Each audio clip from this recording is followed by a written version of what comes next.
The woman standing at the edge of Tulsa, Oklahoma, could taste the rain 3 days before it fell, and on the morning of June 12th, 1882, she knew the storm coming would change more than just the weather. Fiona Northwood pressed her fingertips to her temples, feeling the pressure building behind her eyes the way it always did when something significant approached. The sky stretched endlessly blue above the dusty streets. Not a cloud in sight, but she could feel the electricity dancing along her skin, whispering secrets that most people would never understand. She had been in Tulsa for 6 months now, ever since her wagon train had been forced to stop when her aunt took ill and never recovered. At 22 years old, Fiona found herself alone in a rough frontier town, with nothing but her peculiar gift and the small savings her aunt had left her. The boarding house where she stayed tolerated her strangeness because she always paid on time, and the shopkeepers had learned to listen when she warned them to bring their goods inside or secure their awnings. She had been right too many times for them to dismiss her anymore. The sun beat down mercilessly as Fiona walked along the wooden sidewalk, her dark green skirt gathering dust despite her attempts to keep it lifted slightly. She had pulled her auburn hair back into a practical bun, though rebellious curls escaped around her face, dampened with perspiration. The heat was oppressive, the kind that made men irritable and horses skittish, but Fiona knew relief was coming. She could feel it in her bones. She stopped outside the general store, where old Mr. Patterson was stacking crates of supplies on the porch. He looked up and wiped his brow with a handkerchief, his weathered face creasing into a smile. "Morning, Miss Northwood. Hot enough for you?" "Good morning, Mr. Patterson. You will want to move those inside by tomorrow evening at the latest. We have a substantial storm approaching. It will arrive Thursday night, likely around midnight. Heavy rain, strong winds. It will last through most of Friday." Mr. Patterson studied her face for a moment, then nodded slowly. "You have not been wrong yet, miss. I will take your word for it." He glanced up at the relentlessly clear sky and shook his head in wonder. "Cannot imagine rain right now, but I have learned not to doubt you." Fiona smiled and continued on her way. She needed to stop by the post office to mail a letter to a distant cousin in St. Louis, one of the few remaining family connections she maintained. As she walked, she noticed a commotion near the livery stable. A group of men had gathered, their voices raised in what sounded like an argument. She tried to pay no attention, but one voice cut through the others, deep and firm without being aggressive. "I am telling you, those cattle need to move north by Wednesday at the latest. Any later and we risk losing the best grazing lands before the other herds arrive." "But boss, there is not a hint of bad weather coming. We could easily wait until Friday. Give the men another couple days of rest." "My gut tells me Wednesday, Jenkins. We leave Wednesday." Fiona could not help herself. She turned toward the group and found herself looking at a man who made her breath catch slightly in her throat. He stood a head taller than most of the other men, with broad shoulders and a lean, muscular build that spoke of years of hard physical labor. His dark brown hair needed a trim, curling slightly at the collar of his dusty shirt, and his jaw was shadowed with a few days of stubble. But it was his eyes that struck her, a clear gray blue that seemed to take in everything at once. He wore his authority naturally, without arrogance, and the men around him clearly respected him even as they disagreed. "Excuse me," Fiona said, her voice cutting through the conversation. The men turned to look at her, some with surprise, others with barely concealed annoyance at the interruption. "I could not help but overhear. If you are planning to move cattle north, you should absolutely leave by Wednesday. There is a significant storm system moving in. It will arrive Thursday night and continue through Friday. The rain will be heavy and the winds strong. You do not want to be caught moving a herd in those conditions." The man with the gray-blue eyes studied her intently, his gaze so direct that Fiona felt heat rise in her cheeks. "And how do you know this, miss? The sky has been clear for days." "I just know," Fiona said simply. "I can feel weather patterns before they arrive. I have been accurate enough times that people in town have started to trust my predictions. You can ask Mr. Patterson at the general store, or Mrs. Henderson at the boarding house, or any number of other people." I am telling you, if you value your cattle and your men, you will leave Wednesday. One of the other cowboys, a stocky man with a thick mustache, laughed. That is the weather woman everyone talks about? Boss, you are not going to listen to some girl who claims she can feel the rain coming, are you? But the tall man continued to watch Fiona, his expression thoughtful. What is your name, miss? Fiona Northwood. Miss Northwood, I am Dalton Edwards. I run the Double E Ranch about 15 miles west of here. I brought my herd closer to town for a few days while we resupply and give the men some time off before the big push north to the summer grazing lands. You are certain about this storm? As certain as I am standing here. Thursday night around midnight, it will be significant. Dalton was quiet for a long moment, then nodded decisively. Then we leave Wednesday morning, first light. Jenkins, spread the word to the men. Tell them to enjoy tonight and tomorrow, but we ride out Wednesday whether they like it or not. Jenkins sputtered. Boss, you cannot be serious. You are changing our plans based on what some woman says? Dalton's voice turned hard. I am changing our plans based on my instincts, which are telling me to listen to Miss Northwood. If you have a problem with my decisions, Jenkins, you are welcome to collect your pay and find another outfit to work for. Otherwise, do as I have asked. Jenkins deflated slightly and nodded. Yes, boss, Wednesday morning it is. As the group dispersed, Dalton approached Fiona. Up close, he was even more striking, and she found herself acutely aware of his presence. Thank you, Miss Northwood. I appreciate you speaking up. You are welcome, Mr. Edwards, though I am surprised you listened. Most men do not take kindly to unsolicited advice from women, particularly about matters they consider their expertise. A hint of a smile played at the corner of his mouth. Most men are fools, then. I have learned to trust my instincts over the years, and right now my instincts are telling me you are right about that storm. He paused, seeming to consider his next words carefully. They are also telling me I would like to see you again, if you would permit it. Fiona felt her heart skip. She had received attention from men before, but there was something different about Dalton Edwards. He looked at her like she was a person worth knowing, not just a curiosity or a pretty face. I would not object to that, Mr. Edwards. Dalton, please. Mr. Edwards makes me feel like my father. Then you must call me Fiona. Fiona, he repeated, and she liked the way her name sounded in his deep voice. Would you allow me to buy you dinner this evening? The restaurant at the Tulsa Hotel serves a decent meal, or so I have been told. I would like that very much, Dalton. They agreed to meet at 6 o'clock, and Fiona continued on her errands with a lightness in her step that had not been there before. She tried not to read too much into a simple dinner invitation, but she could not deny the flutter of excitement in her chest. There had been something in the way Dalton looked at her, a connection that felt significant in a way she could not quite articulate. That evening, Fiona dressed in her best gown, a deep blue cotton dress with a modest neckline and fitted bodice. She pinned her hair up more carefully than usual, allowing a few soft curls to frame her face. When she arrived at the hotel restaurant, Dalton was already waiting, and the appreciation in his eyes when he saw her made her glad she had taken the extra time.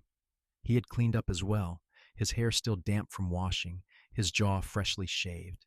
He wore clean trousers and a white shirt that emphasized his broad shoulders, and he stood when she approached, pulling out her chair with old-fashioned courtesy that she found charming. You look beautiful, he said simply, and the directness of the compliment, without flowery embellishment, felt more genuine than any poetry. Thank you. You clean up rather well yourself. They ordered their meals and fell into conversation with surprising ease.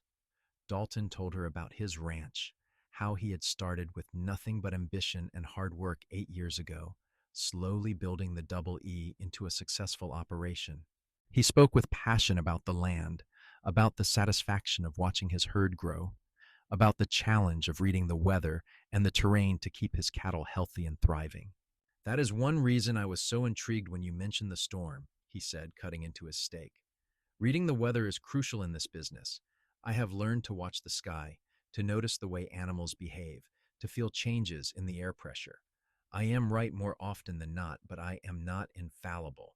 Having someone with your gift, well, that would be invaluable. How do you do it? Fiona asked. Read the weather, I mean. What are you looking for? Dalton leaned back in his chair, considering. A lot of small things. The color and movement of clouds, naturally. The way the wind shifts, whether birds fly high or low, how the cattle behave, if they are restless or calm, the feel of the air on my skin, whether it is heavy or light. I have spent so much time outdoors that I have developed a sense for it, but it is not perfect. I would say I am accurate maybe 75% of the time. That is impressive, Fiona said genuinely. I have never thought about it as a learnable skill. For me, it has always just been there. Ever since I was a little girl, I could feel storms coming. It starts as a pressure behind my eyes, and then I get this sense of certainty about what is approaching. Temperature changes, precipitation, wind speed, timing, it all just comes to me. I cannot explain how I know. I just do. That must have been difficult as a child. Did people believe you? Fiona shook her head, her expression growing somber. No, not at first. My parents thought I was making things up for attention. Other children thought I was strange. It was not until I was about 10 years old when I insisted that a terrible blizzard was coming and my father finally listened, that anyone took me seriously. We were living in Illinois then, and the storm I predicted arrived exactly when I said it would. We were prepared when our neighbors were not. After that, my father always checked with me before planning anything weather dependent. My mother never quite accepted it, though. She thought it was unnatural. But your aunt believed you? The one who traveled with you? Yes, Aunt Margaret was wonderful. She said I had a gift from God and should not be ashamed of it. When my parents both died in a typhoid outbreak 5 years ago, she took me in without hesitation. She was the one who suggested we head west, start fresh somewhere new. She thought maybe frontier people would be more accepting of someone unusual. Fiona's voice caught slightly. She never got to see if she was right. The journey was too hard on her, and she took sick just as we reached Tulsa. She lasted only a week after we arrived. Dalton reached across the table and gently covered her hand with his own. His palm was calloused and warm, and the simple gesture of comfort made Fiona's throat tighten with unexpected emotion. I am sorry for your loss. It sounds like she was a special woman. She was, Fiona agreed softly. I miss her every day. They sat in companionable silence for a moment, and then Dalton asked, So what have you been doing these past 6 months? How do you support yourself? I work at the millinery shop 3 days a week, making and repairing hats. It is not much, but combined with my aunt's small savings, it is enough to pay for my room and board. I have also started charging for weather predictions, though I feel strange about it. Some of the local farmers and ranchers have started coming to me before making planting or harvesting decisions. I only charge a small fee, but it helps. You should not feel strange about charging for valuable information, Dalton said firmly. You have a skill that helps people protect their livelihoods. That is worth compensation. They continued talking long after their meals were finished, until the restaurant staff began giving them pointed looks. Dalton walked Fiona back to her boarding house, and the warm evening air was heavy with the scent of dust and honeysuckle. When they reached her door, he took her hand again, his touch sending a pleasant shiver up her arm. I would very much like to see you again, Fiona. I know I am leaving Wednesday, but I will be back in a few weeks. May I call on you when I return? I would like that, Fiona said, then hesitated. Dalton, I should warn you that not everyone is comfortable with what I can do. Some people find it unsettling. If you are looking for someone normal and conventional, I am not that person.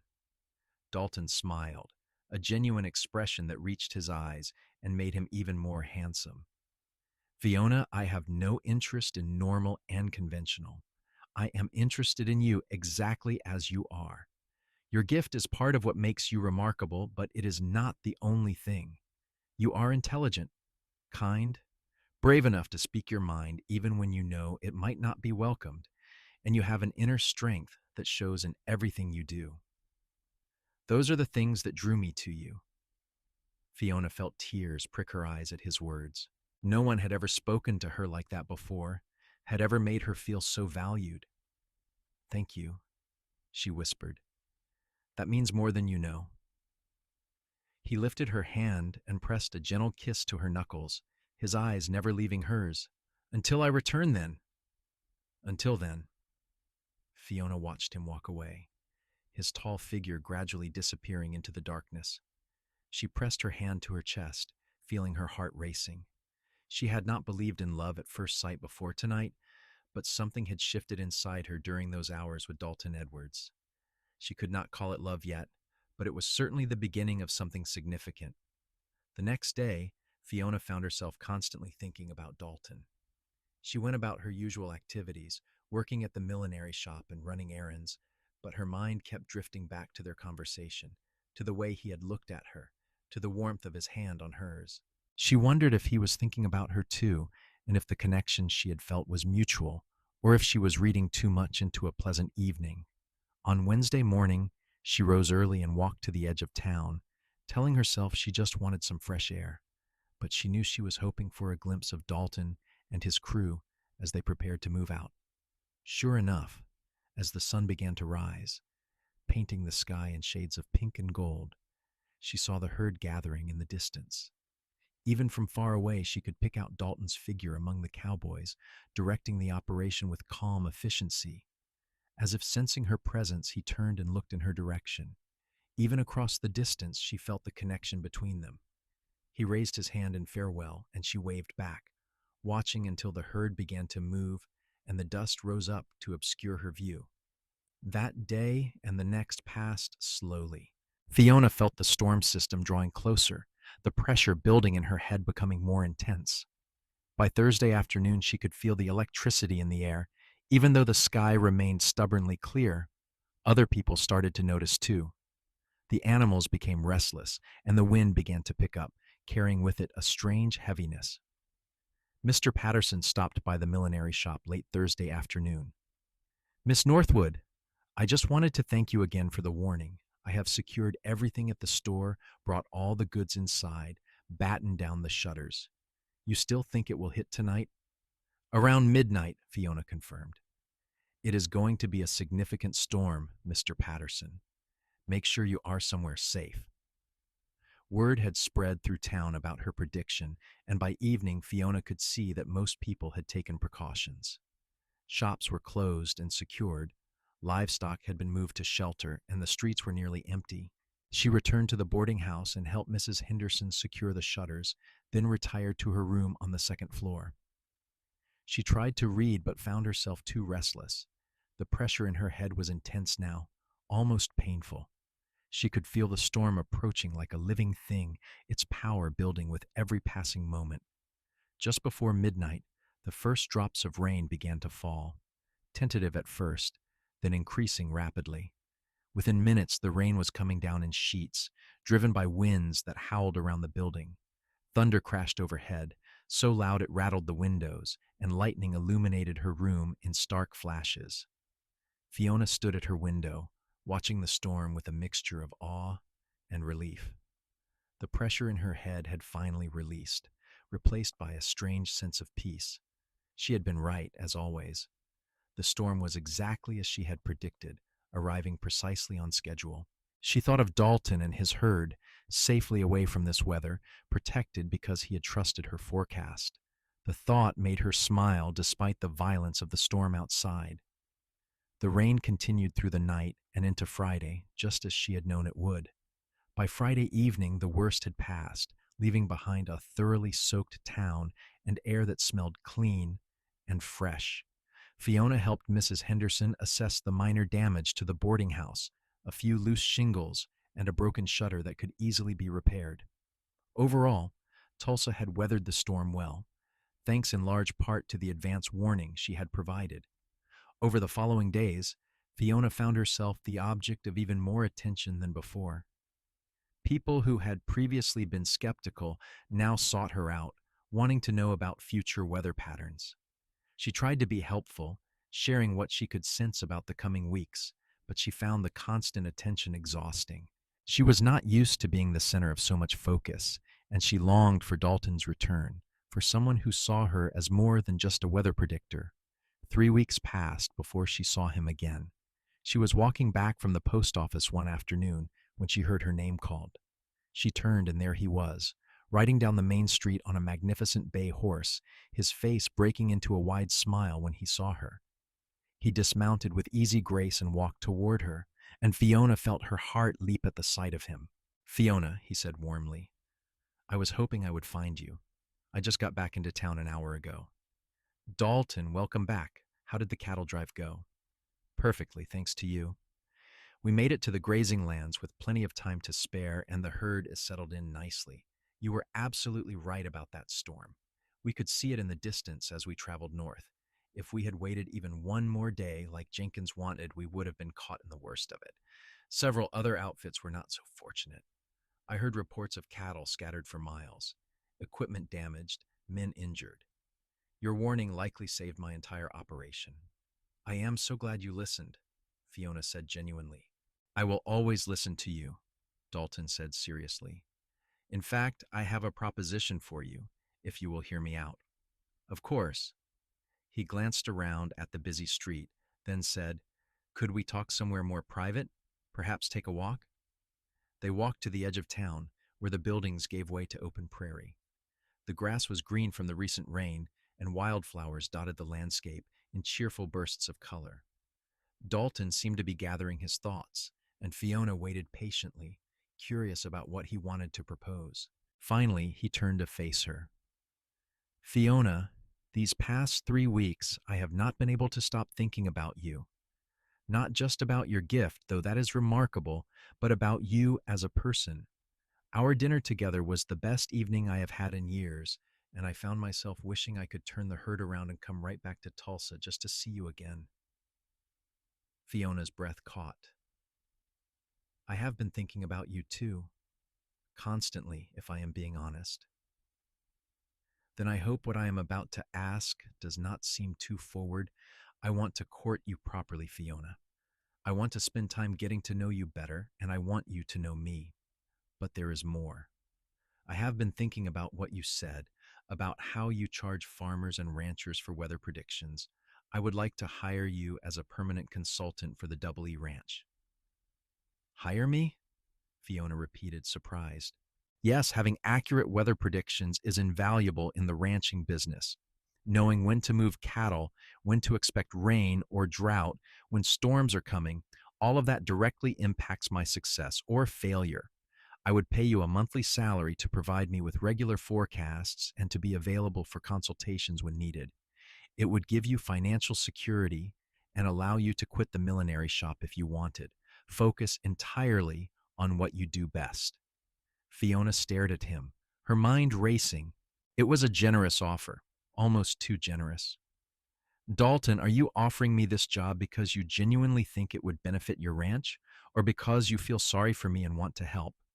"Both," he said honestly. "I absolutely believe your forecasts would be invaluable to my operation. But yes, I also want to help you because I care about you. Is that so wrong?" "No," Fiona said slowly. "But I need to know that you are courting me because you want to, not because you feel obligated to, since you would be employing me. I do not want there to be any confusion about what is business and what is personal." Dalton stepped closer, his gray-blue eyes intense. "Let me be very clear then. I want to court you because you have captured my attention and my admiration in a way no woman ever has before. I want to court you because I think you are extraordinary, and I want to see if what I am feeling grows into something more. The business arrangement is separate from that. If you decided tomorrow that you were not interested in courtship, I would still want to hire you because your skills are genuinely valuable." Are those two things related? Yes, because I would not have thought of the business arrangement if I had not met you, but they are not dependent on each other. Do you understand what I am saying? I do, Fiona said softly.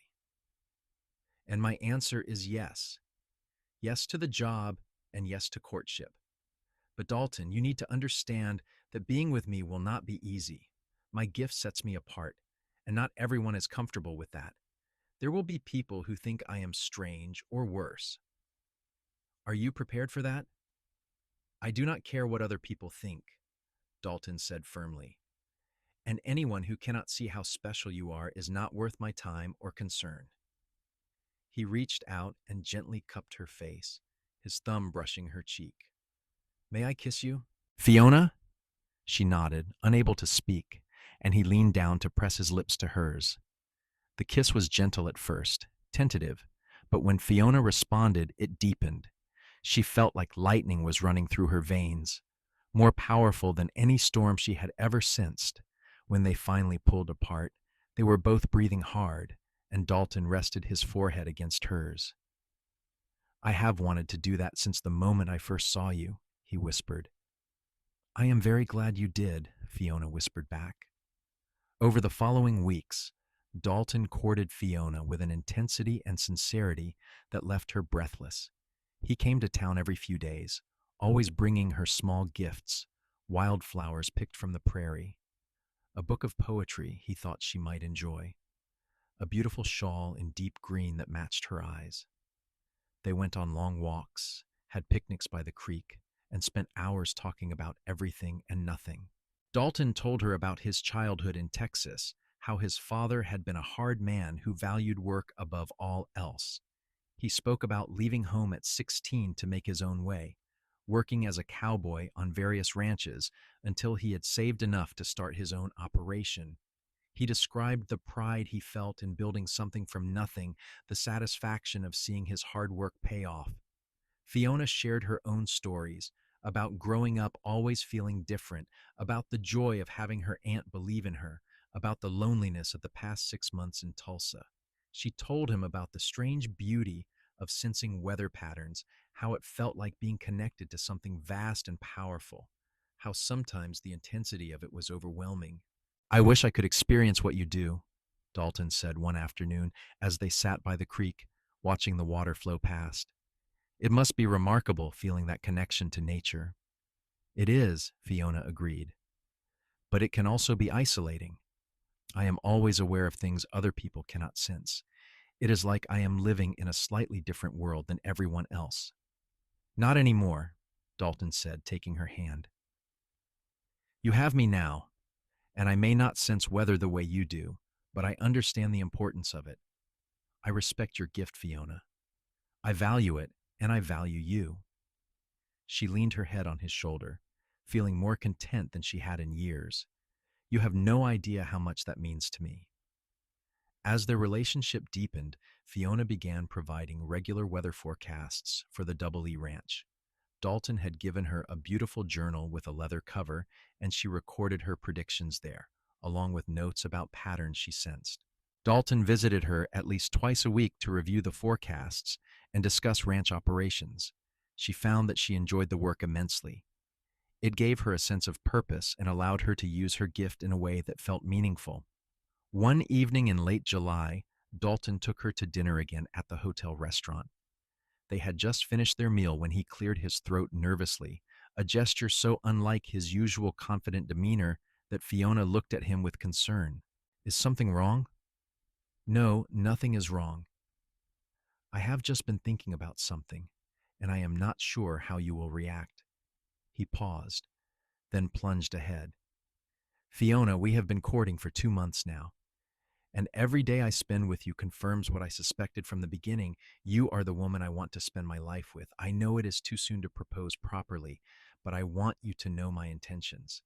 I am courting you with the goal of marriage, if you will have me. I want you to come to the ranch, see where I live, meet my crew. I want you to understand what life would be like as my wife before you make any decisions. Fiona felt tears spring to her eyes. Dalton, I feel the same way. I have never felt this way about anyone before. Being with you feels right in a way I cannot explain. Then come to the ranch this weekend. Stay for a few days. Mrs. Calloway, my housekeeper, will act as chaperone, so there will be no impropriety. But I want you to see the double E, to experience daily life there. If you can see yourself being happy in that life, then we can start talking seriously about our future. Yes, Fiona said without hesitation. Yes, I would love to see the ranch. That Saturday, Dalton arrived in town with a wagon to transport Fiona's belongings for the visit.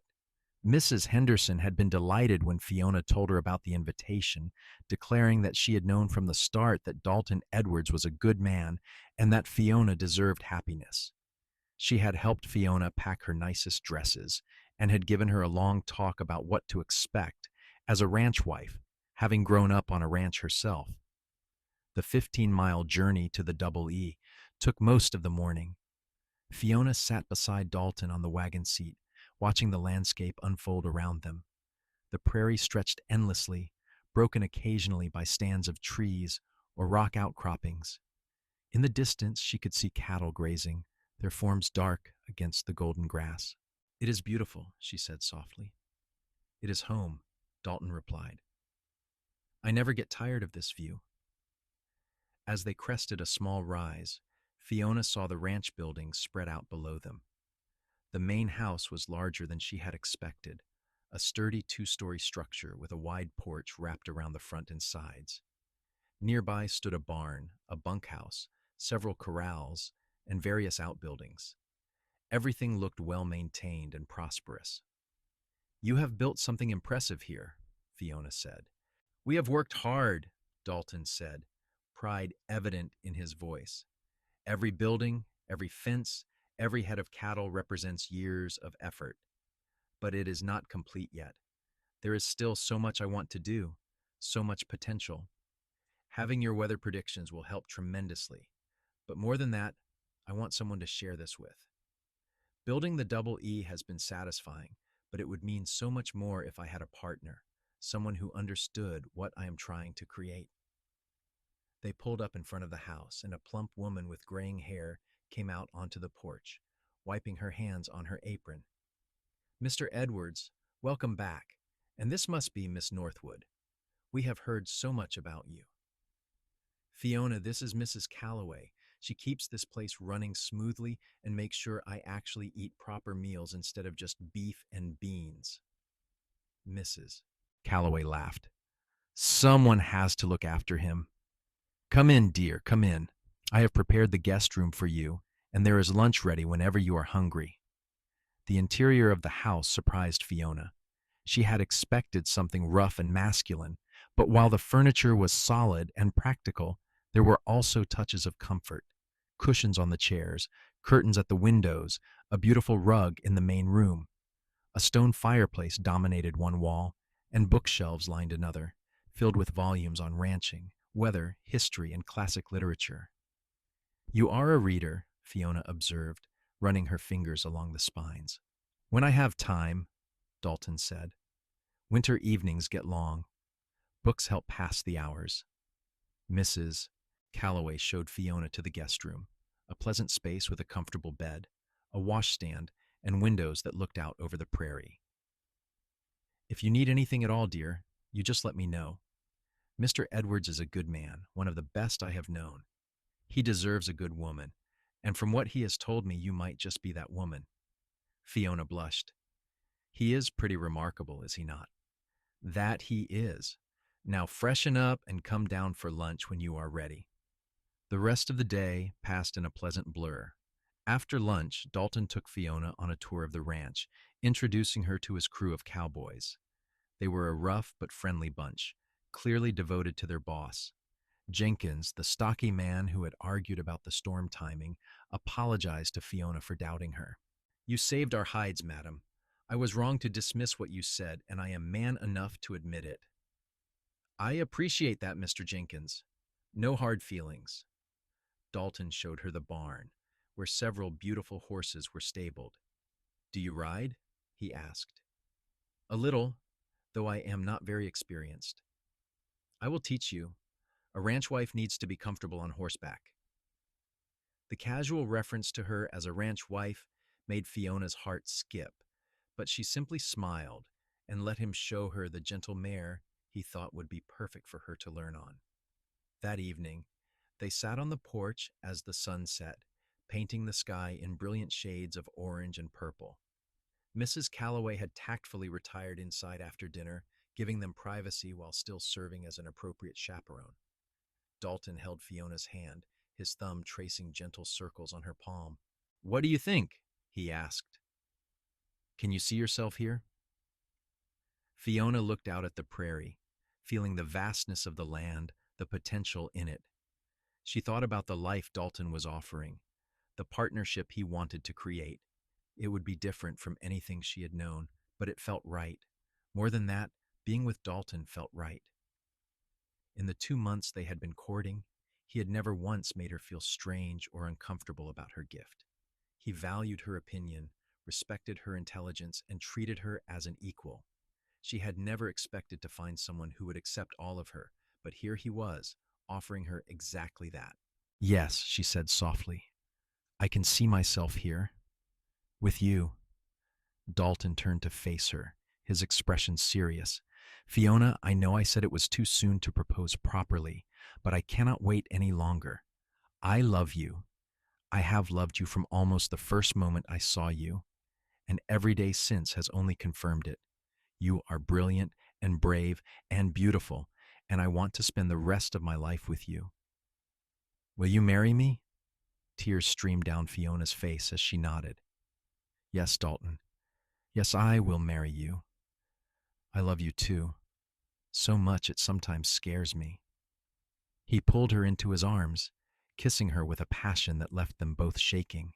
When they finally pulled apart, he reached into his pocket and pulled out a simple gold ring. "This was my grandmother's. She was a strong woman who built a life on the frontier with my grandfather. My father gave it to me before I left Texas, said I should give it to a woman worthy of wearing it. I think my grandmother would have loved you." He slipped the ring onto Fiona's finger, and she stared at it through her tears, overwhelmed by the emotion of the moment. Everything had changed so quickly. 6 months ago, she had been alone and uncertain of her future. Now she was engaged to a wonderful man, with a home and a purpose, and a future full of possibility. They were married 6 weeks later, in early September, in a simple ceremony at the church in Tulsa. Mrs. Henderson and Mr. Patterson stood as witnesses, along with several of Dalton's ranch hands.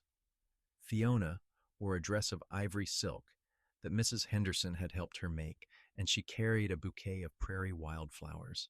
Dalton wore his best suit, and when he saw Fiona walking down the aisle toward him, his eyes shone with unshed tears. The ceremony was brief but meaningful. When the minister pronounced them husband and wife, Dalton kissed Fiona with such tenderness that several people in the small congregation sniffled. They celebrated with a modest reception at the hotel, and then Dalton drove his new bride home to the Double E Ranch. Mrs. Calloway had moved into a small cottage on the ranch property, giving the newlyweds privacy in the main house. That night, as Dalton carried Fiona over the threshold, she felt a sense of belonging so profound it took her breath away. This was her home now, and Dalton was her husband. The man who had trusted her forecasts was now the man who had vowed to spend his life with her. Their wedding night was tender and passionate, and Fiona discovered a whole new way of connecting with another person. Dalton was gentle and patient, making sure she felt comfortable and cherished. Afterward, they lay tangled together in bed, and Fiona traced patterns on his chest with her fingertips. "What are you thinking?" Dalton asked, his voice drowsy and content. "That I am the luckiest woman alive, that I never thought I would find someone who loved me for exactly who I am, that I am so grateful you walked into my life." He kissed her forehead. "I am the lucky one, Fiona Edwards. I have a brilliant, beautiful wife who will make sure my cattle never get caught in a storm again." She laughed. "Is that all I am good for? Weather predictions?" "You are good for everything," he said seriously. "You make me want to be better, to build something worthy of you. You make this house feel like a home instead of just a place to sleep. You make my life complete in a way I did not even know it was incomplete." Fiona felt tears prick her eyes again. She seemed to cry all the time now, but they were happy tears, tears of joy and gratitude. "I love you, Dalton. I love you too, Fiona. Always." The first few months of marriage were an adjustment for both of them. Fiona had to learn the rhythms of ranch life, the early mornings and long days, the constant awareness of the cattle and the land. She took riding lessons from Dalton and gradually became comfortable on horseback, though she never developed the easy, natural seat that he had. She learned to keep the household accounts, to manage the supplies, to cook hearty meals that would satisfy hungry cowboys. But she also continued her weather predictions, and they became even more crucial to the ranch's success. That fall, she warned Dalton about an early freeze that would have killed the remaining grass in the grazing fields if he had not moved the herd in time. In winter, she accurately predicted a blizzard that allowed them to get all the cattle to shelter before the worst of the storm hit. By spring, word had spread throughout the territory about the woman at the Double E who could predict the weather, and other ranchers began approaching Dalton, asking if his wife might provide forecasts for them as well. Dalton discussed it with Fiona one evening after dinner. "I told them I would ask you, but the decision is entirely yours. I do not want you to feel obligated to take on more work if you do not want to." Fiona considered. "I think I would like to help if I can. It feels good to use my gift in a way that makes a real difference. But I will only do it if you are comfortable with it. You are my first priority." "You helping other ranchers does not change that," Dalton assured her. "And honestly, it could be good for the ranch. Building relationships with neighboring outfits, having them indebted to us for your assistance, that creates goodwill that could be valuable in the future." So Fiona began providing weather forecasts to several other ranches in the area, always in consultation with Dalton.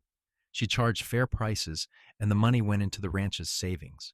But more important than the money was the respect she earned. People who had initially been skeptical of her gift became believers when her predictions proved accurate again and again. She was no longer just Dalton Edwards' strange wife.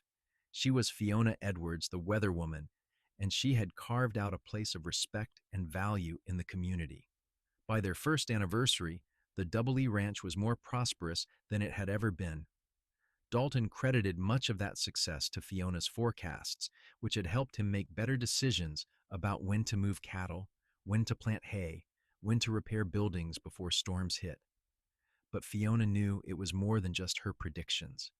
She and Dalton worked together as true partners, discussing decisions, supporting each other, building something greater than either of them could have built alone. One morning in late fall, Fiona woke feeling strange. There was a new sensation in her body, unfamiliar but not unpleasant. She lay still for a moment, trying to understand what felt different. Then realization dawned, and she smiled. She was pregnant. She knew it with the same certainty that she knew when rain was coming. She waited until evening to tell Dalton, wanting to choose the right moment. After dinner, they sat together on the porch, wrapped in blankets against the cool night air. The stars were brilliant overhead, and the prairie stretched out dark and quiet around them. "Dalton, I have something to tell you," Fiona said, her voice trembling slightly with excitement and nervousness. He looked at her with concern. "Is everything all right?" "Everything is perfect. I am pregnant. We are going to have a baby." For a moment, Dalton simply stared at her, his expression unreadable. Then his face broke into the biggest smile she had ever seen. He pulled her into his arms, holding her tightly. "A baby. We are going to have a baby. Fiona, that is the best news I have ever received." "You are happy then?" "Happy does not begin to cover it. I am ecstatic, overjoyed, terrified, everything all at once." He pulled back to look at her, his eyes shining. "How long have you known?" "I just realized this morning. I can feel it, the same way I feel weather patterns. There is a new presence inside me, a new life. It is early yet, probably only a few weeks, but I am certain." "Of course you are," Dalton said, laughing. You are never wrong about these things. When do you think the baby will come? Fiona closed her eyes, focusing inward. Early summer. June, I think. Maybe early July. Dalton kissed her tenderly. We need to take care of you. No more long rides, no more heavy work. I want you to rest and focus on staying healthy. I am pregnant, not an invalid, Fiona protested. I can still do everything I normally do, at least for a while. I know, but humor me. This is our first child, and I want everything to be perfect. Their first child. The words sent a thrill through Fiona. She was going to be a mother, and Dalton was going to be a father. They were going to create a family together, continue building the life they had started. It felt like a natural progression, another piece falling into place. The pregnancy progressed smoothly through the fall and winter. Fiona continued her weather predictions, though she did reduce some of her other activities as Dalton fussed over her. He was adorably overprotective, constantly asking if she was comfortable, if she needed anything, if she was feeling well. She found his concern touching, even when it became slightly overbearing. In early spring, Fiona felt a new sensation that had nothing to do with the baby. There was a significant weather event approaching, something major. She could feel it building like pressure in a kettle, growing stronger each day. She studied the sky, consulted her journal of past patterns, and tried to pin down exactly what was coming.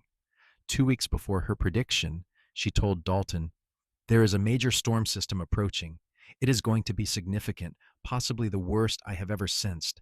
I cannot give you an exact date yet, but it will be sometime in the next 3 to 4 weeks. We need to prepare." Dalton took her seriously, as he always did. He immediately began making preparations, reinforcing buildings, securing equipment, making sure they had adequate supplies. He sent word to the other ranches Fiona advised, warning them to prepare as well.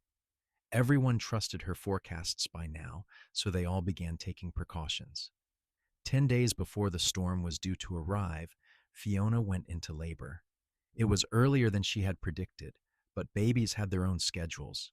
Dalton rode into Tulsa to fetch the doctor, his face pale with worry. Mrs. Calloway stayed with Fiona, providing comfort and reassurance as the contractions grew stronger. The labor was long and difficult, lasting through the night and into the next day. Fiona focused on her breathing, on the encouragement from Mrs. Calloway and the doctor, on the strength of Dalton's hand holding hers. Finally, just as the sun was setting, their son was born.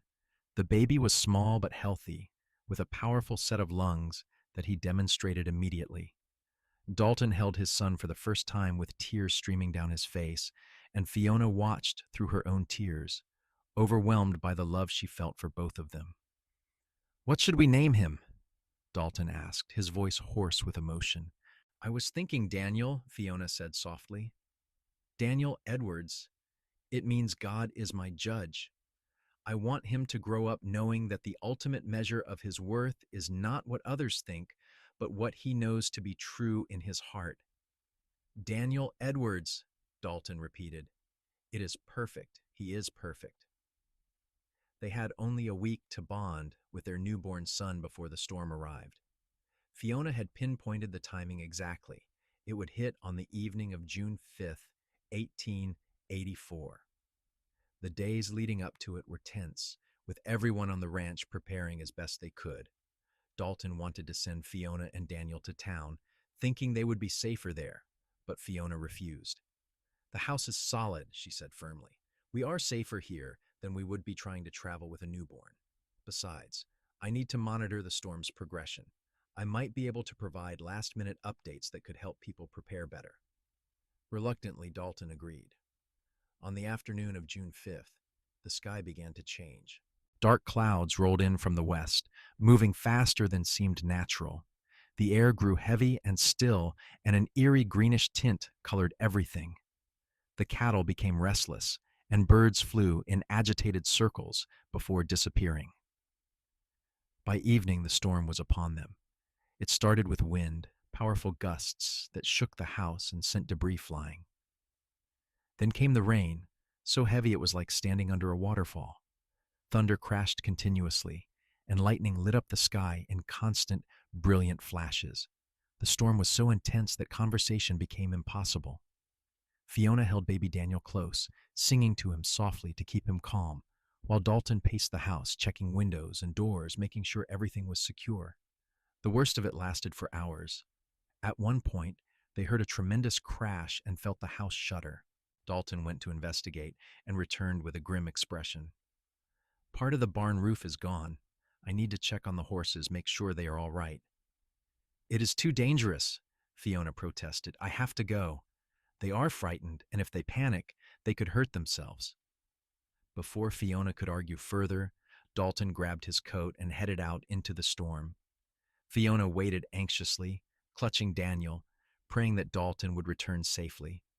The minutes stretched out endlessly until finally she heard the door open and Dalton stumbled back inside, soaked to the skin and breathing hard. The horses are fine, he said. Scared but unharmed. I moved them to the most sheltered part of the barn. We will assess the full damage in the morning. The storm finally began to ease around midnight, though rain continued through the rest of the night. By morning, the sky had cleared, leaving behind a world that looked scrubbed clean but battered. Dalton went out at first light to survey the damage, and Fiona waited anxiously for his report. He returned a few hours later, dirty and tired but relieved. It could have been much worse. We lost part of the barn roof, like I said, and some fencing is down. A few trees are damaged, and there is debris everywhere. But the house is intact, the cattle are accounted for, and none of the men were injured. Your warning gave us time to prepare, and that made all the difference. Over the following days, word came in from other ranches. Everyone had sustained some damage, but because of Fiona's advance warning, no one had been killed and the losses were manageable. Several ranchers made the trip to the Double E specifically to thank Fiona for her forecast. She had saved not just property, but potentially lives.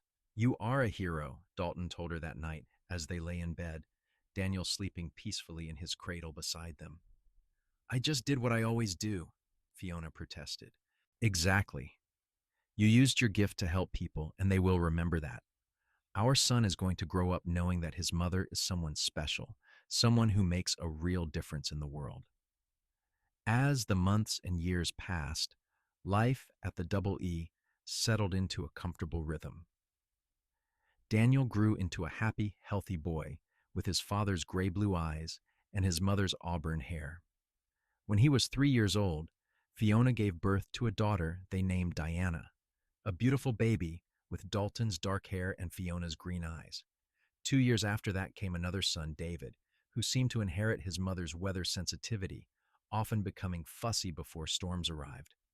The ranch continued to prosper, aided by Fiona's increasingly refined predictions. She had developed a system for recording and analyzing weather patterns, creating detailed logs that helped her understand long-term trends. Her reputation spread beyond the immediate area, and she began receiving requests for forecasts from ranchers and farmers throughout the Oklahoma Territory. Dalton expanded the ranch operations, buying more land and increasing the size of the herd. He hired more cowboys and built additional outbuildings. The Double E became known as one of the most successful ranches in the territory, and while Dalton's hard work and good business sense played a role, everyone acknowledged that Fiona's weather predictions were a crucial factor in that success. The children grew up surrounded by love and acceptance. Dalton made sure they understood that their mother's gift was something special and valuable, not something to be ashamed of or hidden. When David began showing signs of weather sensitivity at age 5, Fiona worked with him patiently, teaching him to understand and interpret what he was feeling. She wrote down her techniques and observations, creating a manual that David could reference as he grew older. Young Daniel showed interest in the ranching business, following his father everywhere and asking endless questions about cattle and horses and land management. Diana, meanwhile, seemed to have inherited her mother's independent spirit and her father's determination. She was fearless and curious, always exploring, always asking why things worked the way they did. As the years passed, Fiona and Dalton's love only deepened. They worked together as true partners, supporting each other through challenges and celebrating successes. They maintained the tradition of sitting together on the porch in the evenings, talking about their day, making plans, simply enjoying each other's company. Even after more than a decade of marriage, Dalton still looked at Fiona like she was the most remarkable woman in the world, and she still felt her heart skip when he smiled at her. In the spring of 1895, when Fiona was 35 years old and had been married to Dalton for 13 years, she sensed another major weather event approaching. This one felt different from the storm 11 years earlier, less violent but more sustained. She studied it carefully, consulted her journals, and finally told Dalton, "We are going into a drought. It is going to be significant, lasting through most of the summer and into fall. We need to prepare for very limited rainfall." Dalton immediately sprang into action. He made sure the wells were in good condition and had adequate supplies. He identified which pastures had the best natural water sources and planned to concentrate the herd there. He reduced the size of the herd slightly, selling off some cattle before prices dropped due to drought conditions. And he warned all the other ranchers and farmers who relied on Fiona's forecasts, giving them time to prepare as well. The drought arrived exactly as Fiona predicted, and it was brutal. By July, the prairie had turned brown and brittle. Water sources dried up, and the heat was relentless. But the Double E weathered it better than most operations because of the advance warning. Dalton's careful planning meant they had adequate water for the reduced herd, and the cattle remained relatively healthy despite the harsh conditions. Other ranches were not so fortunate. Several lost significant portions of their herds, and a few small operations went out of business entirely. The Double E actually expanded during this time, as Dalton was able to buy land from struggling neighbors at fair prices. He never took advantage of anyone's misfortune, always offering reasonable terms and sometimes extending credit or assistance to help people get back on their feet. By the time the drought finally broke in late October, the Double E had grown to nearly double its previous size. Dalton and Fiona were not just prosperous, they were wealthy by frontier standards, but they used that wealth wisely, investing in improvements to the ranch, supporting community projects in Tulsa, and helping neighbors when times were hard. Their children flourished. Daniel, now a teenager, had developed into a skilled cowboy and showed real aptitude for ranch management. Diana, at 11, was already showing signs of becoming a formidable woman, smart and strong-willed. And young David, at 9, was becoming increasingly accurate with his weather predictions, though they were not yet as detailed or far-reaching as his mother's. One evening, as Fiona and Dalton sat on the porch watching the sunset, Dalton said, "Do you ever think about how unlikely this all was?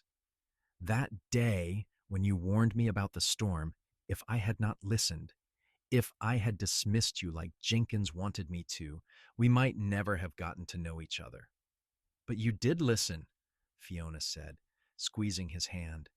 "You trusted my forecast more than your own judgment, even though you barely knew me. That told me everything I needed to know about the kind of man you are." "I trusted my instincts," Dalton said, "and my instincts told me you were someone special, someone worth listening to.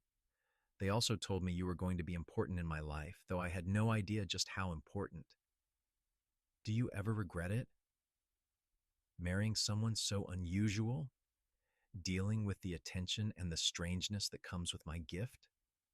Dalton pulled her close, kissing her temple. "Not for a single second. You are the best thing that ever happened to me.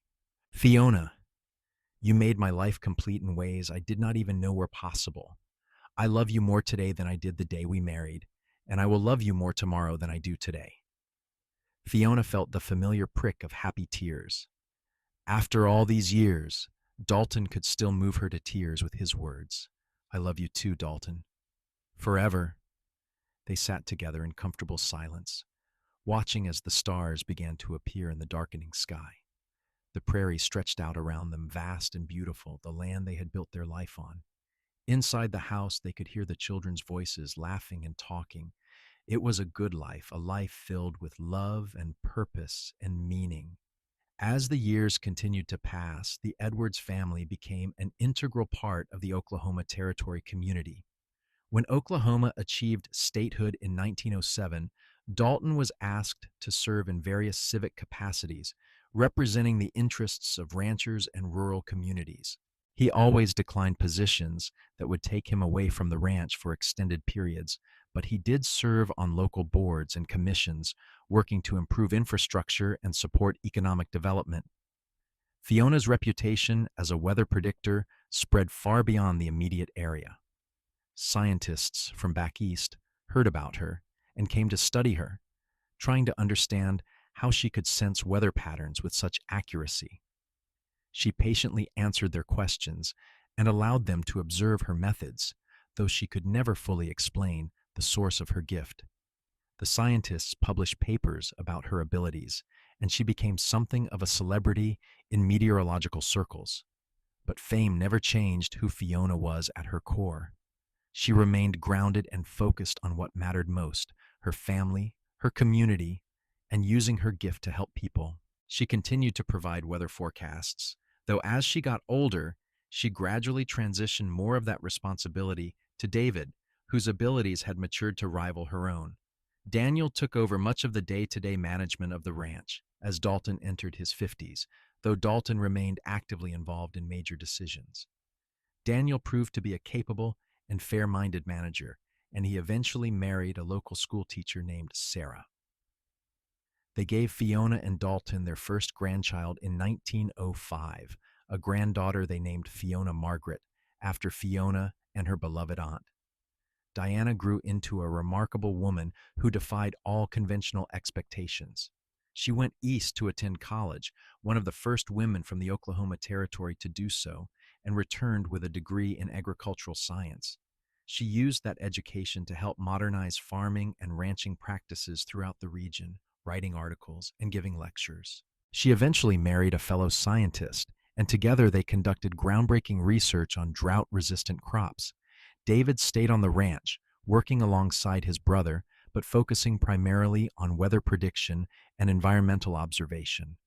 He expanded on his mother's journals, creating even more detailed records and developing methods for teaching others to improve their weather observation skills. He married young, and he and his wife had 4 children who all showed varying degrees of weather sensitivity. As Fiona and Dalton entered their 60s, they gradually stepped back from active management of the ranch, though they never fully retired. They spent their days enjoying their grandchildren, tending a large garden, and sitting on the porch they had sat on together for so many years. The love between them never faded.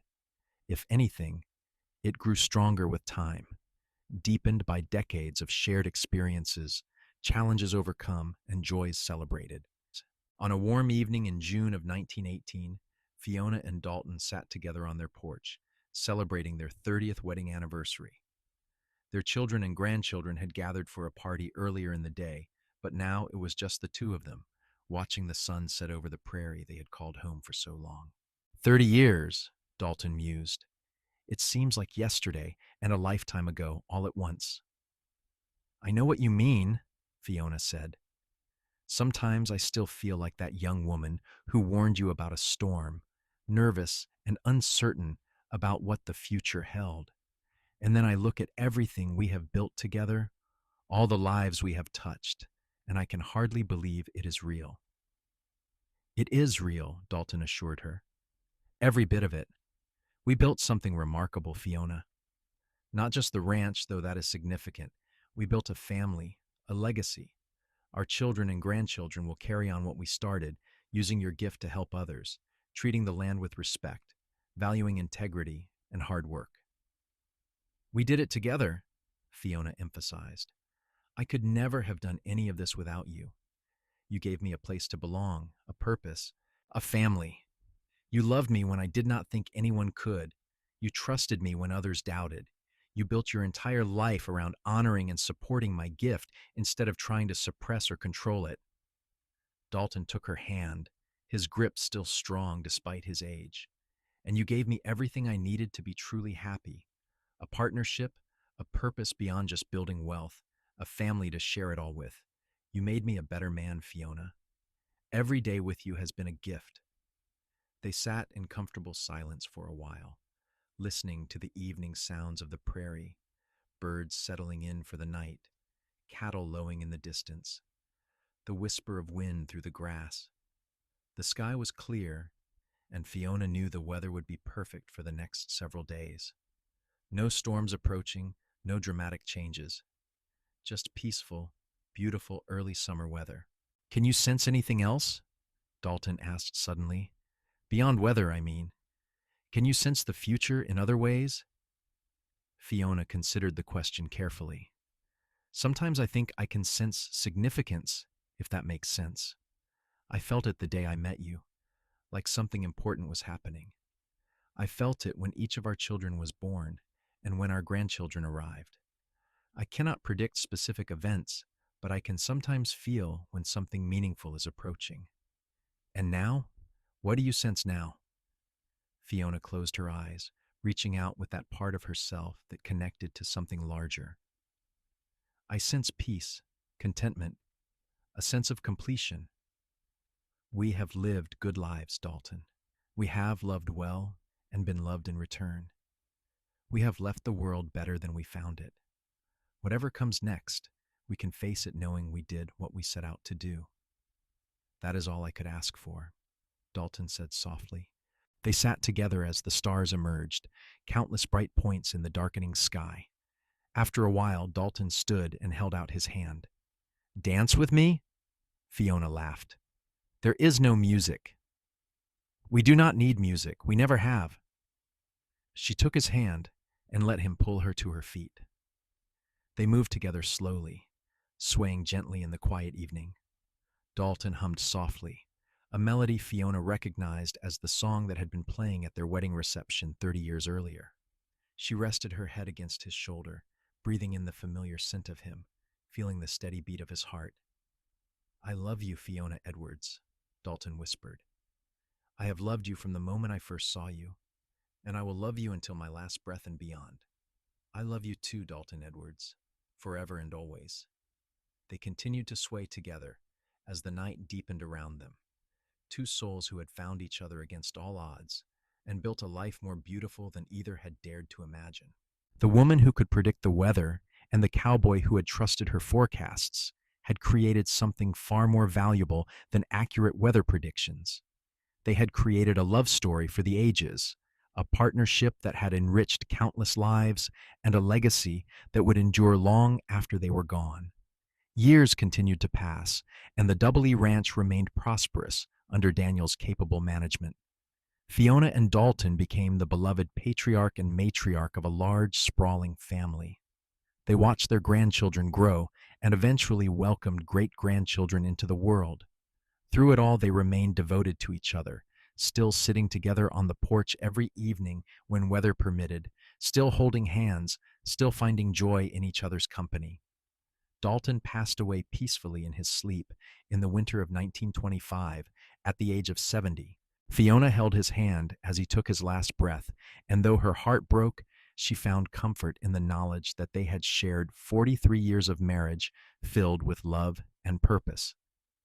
She could feel his presence still in the land they had worked together, in the children and grandchildren they had raised, in every corner of the home they had built. Fiona lived another 3 years, surrounded by family, continuing to provide occasional weather forecasts, though David had long since taken over most of that responsibility. She spent her final years recording her memories, writing down the story of how a woman who could predict the weather met a cowboy who trusted her forecasts, and how that trust had blossomed into the greatest love she had ever known. On a beautiful spring morning in 1928, Fiona passed away at the age of 68. Her children and many of her grandchildren were with her, and her last words were about Dalton, about how she could feel him waiting for her, about how she was ready to join him again. She died with a smile on her face, at peace and content, knowing she had lived a full and meaningful life. The Double E Ranch continued to thrive for generations, passed down through the Edwards family.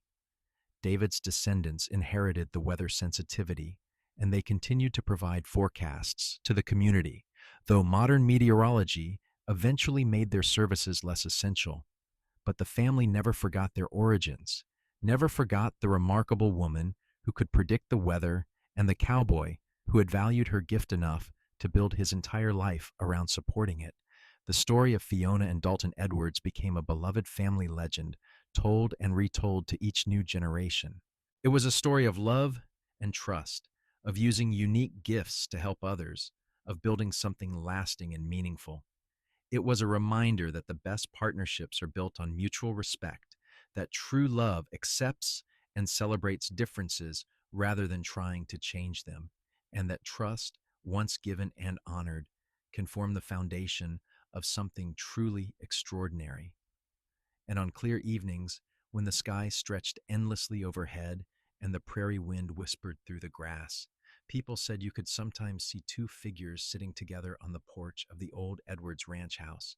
They were holding hands and watching the sunset, just as they had done in life, their love enduring beyond death, their story continuing to inspire everyone who heard it. The woman who could predict the weather and the cowboy who trusted her forecasts had found their happily ever after, and their legacy lived on in the land they had loved, the family they had created, and the countless lives they had touched with their remarkable partnership.